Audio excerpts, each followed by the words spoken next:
करुणा निधान रउआ जगत के दाता हई। करुणा निधान रउआ जगत के दाता हई।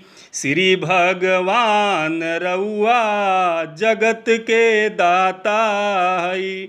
श्री भगवान रउआ जगत के दाता हई।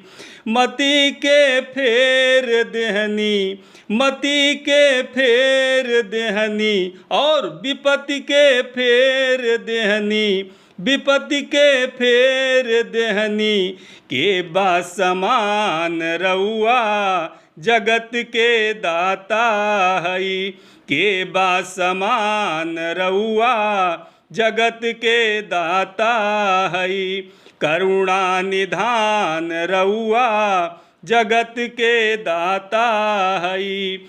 ग्राह के मार देहनी, ग्राह के मार देहनी, गज के उबार लिहनी, गज के उबार लिहनी। जाने जहान रउआ जगत के दाता हई। जाने जहान रउआ जगत के दाता हई।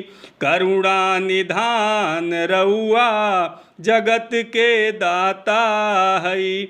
करुणा निधान रउआ जगत के दाता हई।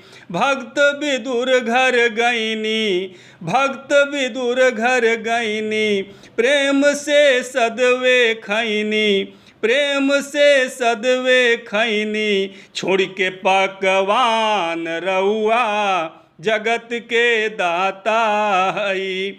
छोड़ के पकवान रउआ जगत के दाता हई।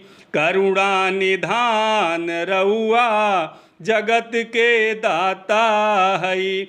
करुणा निधान रउआ जगत के दाता हई। केवट से चरण धोअउनी, केवट से चरण धोअउनी, गिद्धपति ये लगवनी, गिद्धपति ये लगवनी। जाने जहान रउआ जगत के दाता हई। जाने जहान रउआ जगत के दाता हई। करुणा निधान रउआ जगत के दाता हई। करुणा निधान रउआ जगत के दाता हई। मैया सबरी घर गईनी, मैया सबरी घर गईनी, झूठे बैरन के खैनी, झूठे बैरन के खैनी। कई के बखान रउआ जगत के दाता हई। कई के बखान रउआ जगत के दाता हई। करुणा निधान रउआ जगत के दाता हई। करुणा निधान रउआ जगत के दाता हई।